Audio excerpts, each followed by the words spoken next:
I'm Logan. I'm 19 years old and just started studying medicine in New York City. Originally from Texas, my parents live in Dallas where my dad works as a surgeon at a university hospital, and my mom takes care of our home. After finishing high school, I moved to New York 4 months ago to live on my own. I worked hard and got into medical school in July, inspired by my dad. But I haven't been able to enjoy typical college life. I wanted to make friends, join clubs, and have fun, but money has been tight. My parents pay my tuition, but I have to handle all my other expenses. Apart from classes, I've taken on jobs like tutoring, event staffing, and working at a bar. Even with these jobs, it's been hard to make ends meet each month with rent and living costs. I often switch between jobs to fit my schedule and work mostly on weekends. It's been tough both mentally and physically. I get tired in class, and when I come home late, I struggle to find the energy to study. I'm worried I might have to repeat the year because I'm falling behind in my classes. If things keep going like this, I won't be able to focus on my studies, which are supposed to be my main priority. I felt anxious and desperate, so I called my mom to ask for some financial help, even if it was just a little. My dad is rarely home because of his busy job, so my mom handles the finances. Even though my dad earns a good income, my mom said they didn't have extra money and that paying for my tuition was already hard, so they couldn't send me any more money. With that answer, I felt stuck. Most of my friends who live on their own get financial help from their parents, and I envied them. But I decided to keep working hard at my jobs. When midterm exams came, I hadn't studied enough, and as expected, I had to take retests. I managed to finish the retests at the beginning of August, and then started my summer vacation. I plan to work as many jobs as I can during the long break to earn as much money as possible. After the summer break, I plan to focus more on my studies, so I'm going to reduce my work shifts. This means I need to save even more money, so I'll cut back on my living expenses. For meals, I'll save by eating instant noodles, bread, and discounted pre-packaged meals. Whenever I need to go somewhere, I'll use my bike to avoid transportation costs. I grew up in a well-off family, so I never had to worry about money before. I never expected to live in such poverty after moving. It was a very busy time, but I kept in touch with a college friend through text messages. Seeing their fun photos made me sad, realizing how different life could be for students at the same university.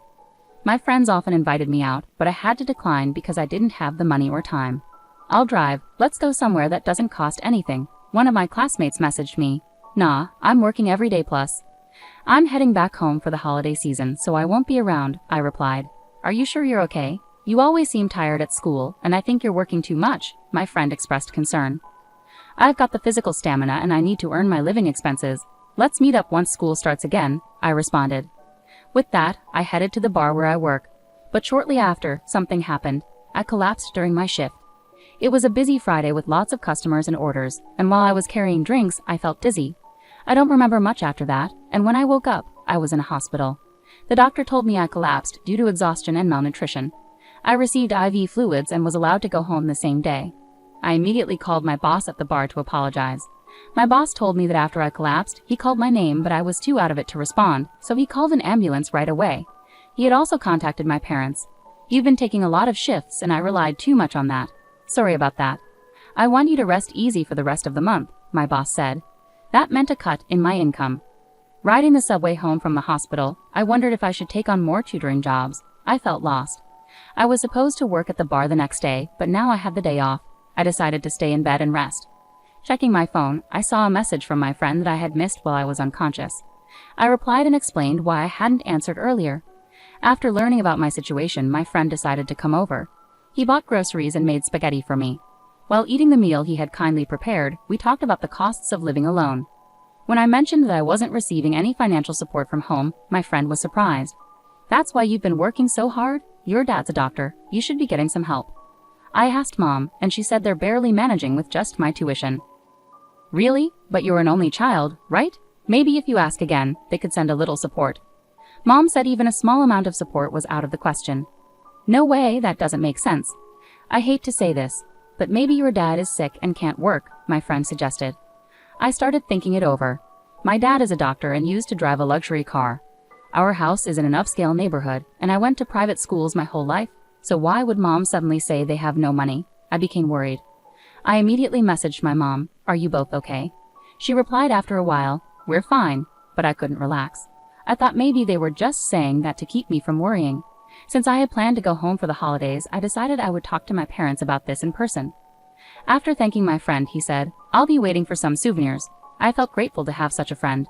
The holiday season came, and I took the cheapest flight I could find back home.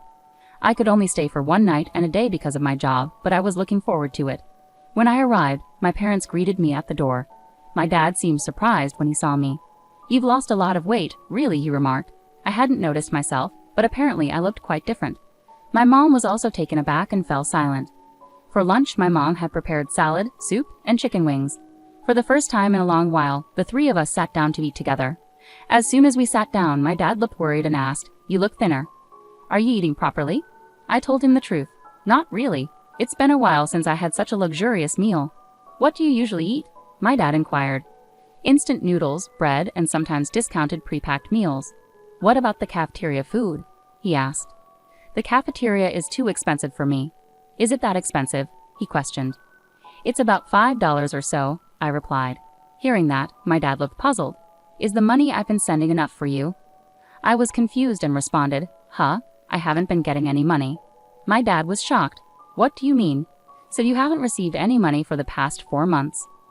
"I haven't received any. Have you really been sending money?" "I had asked your mom to transfer $2,000 every month into your account." "Really?" I was surprised. "Mom told me that your finances were tight and that she couldn't afford to send any money." Dad looked confused. "We have enough money. What's happening?" Dad immediately asked Mom, "Paisley, have you been sending money to Logan like you're supposed to?" Mom looked down without saying anything. I started to worry. Maybe Dad got sick and couldn't work, so that's why I wasn't getting any money. "No, I've been working as usual," Dad said. "That's good to hear," I said, feeling a bit better. "But then why didn't I get any money?" I was so confused. "Paisley, what's going on?" Dad asked again. Mom still stayed silent and wouldn't look at us. "Please, don't stay quiet. Can you explain?" Dad asked again. Finally, Mom said softly, "I haven't sent any money." "What? You haven't sent any money to Logan," she admitted. Both Dad and I were shocked. "What? Why not?" Dad asked, surprised. "There are just too many things we need to pay for," Mom started explaining. "Isn't our home loan already paid off?" Realizing she couldn't hide it any longer, Mom revealed, "I've been keeping the money for myself." I was shocked. I read online that medical students can earn more than regular students by tutoring, so I thought you'd manage. I asked for some money, even a little, but I didn't realize you were struggling that much, Mom continued calmly. "There was a call from Logan's work recently, saying you collapsed from overwork," Dad interjected. "And I noticed today how much weight you've lost." "What? Logan collapsed? What happened?" It seemed my dad hadn't heard about this before. I explained, "Yeah, but it wasn't serious." "Paisley, why didn't you tell me?" "I'm sorry, I was scared you'd find out I wasn't sending the money," my mom replied, and my dad was furious to hear this. "This is unbelievable. Logan had to work until he collapsed because he didn't have any money." "I didn't mean any harm," my mom said, showing no signs of guilt. "What have you been using all the money for?" my dad asked my mom directly. After a short pause, she spoke up. "Actually, I've accumulated some debts." "What?" It was shocking to hear that from her, who always seemed to manage our household finances so well, even tending to the garden flowers. The money went towards paying off my debts. "Debts? How much do you owe?" my dad asked, looking incredulous. Mom, still avoiding eye contact, said softly, "About $100,000. $100,000? I couldn't believe it. My dad sighed heavily. "How did you accumulate so much debt?" "I got involved in gambling," she admitted. "I ended up with gambling debts without your knowledge." "Why would you even start something like that?" my dad asked, clearly dismayed, holding his head in his hands. "About 2 years ago, I started gambling just to pass the time. I won some money, and it felt good initially. I only used small amounts, but going to the casino became a habit, and I started betting more and more. I couldn't stop, and that's how it all added up to that amount." I had never gambled, so I couldn't understand why she couldn't stop. "Yes, I kept trying to win back what I lost, but I ended up losing more than winning. I even used some of our savings." "So you've spent more than just the debt amount?" my dad exclaimed at my mom. "How much of our savings did you use?" "About $30,000. I stopped taking more because I was afraid you'd find out." She looked like she was on the verge of tears. "If you had talked to me about it sooner, maybe we could have handled it better. With that amount, you could have worked part-time and paid it back bit by bit, right?" my dad suggested. When he said this, she yelled back, "I absolutely refuse to work part-time." "Face reality. You're the one who got into this debt," he said, visibly angry. "I've been a stay-at-home mom for so long. I can't start working now. That's why I turned to payday lenders." Her selfish reasoning shocked me. Then the interest started piling up, and the debt kept growing. I got involved with multiple lenders and now I can't keep up with any payments. It's overwhelming, my dad sighed heavily. Are you still gambling, even in this situation? He asked. Yes, I don't see any other way. That's why I hoped you would pay off the debt for me, she said desperately. Really? My mom stood up, her face lighting up with hope. I knew you would help me. He seemed moved, but things didn't turn out as she had hoped. But this is your severance. Let's get a divorce. What? Divorce? I was shocked. I will never agree to a divorce. Her expression shifted from joy to fear, as if she had fallen from heaven to hell in an instant. You kept gambling even when Logan was struggling, right? You kept borrowing money, putting the family in jeopardy. That's true, but I can't stay in a family where my wife puts gambling before her own son. No way. She finally burst into tears. I promise I'll never gamble again. Please forgive me, she begged. But he remained firm. Your gambling seems like an addiction. You need to see a psychiatrist and get long-term treatment. It's common for people to struggle with relapses during treatment. I'm not addicted. I can stop anytime. No, if this continues, we could all end up with nothing. I have to separate, not just for my own sake, but to stop putting more burden on Logan, my dad explained. I'll stop from tomorrow, she replied, seemingly not fully grasping the seriousness of her gambling problem. I was really worried about the amount of debt and her compulsive gambling.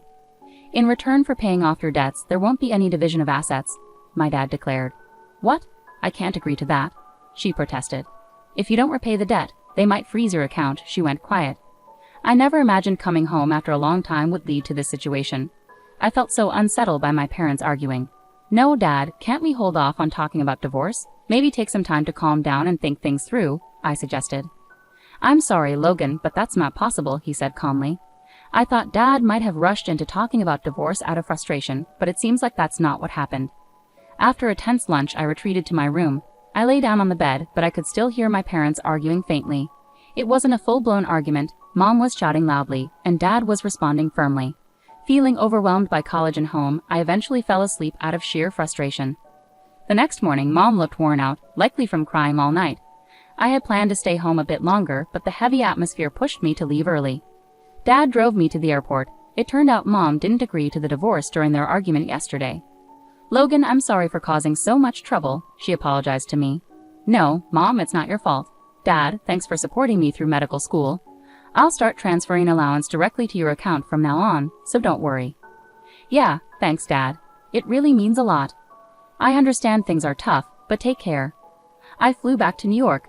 The rest of the summer vacation flew by with work, but I couldn't stop worrying about my parents.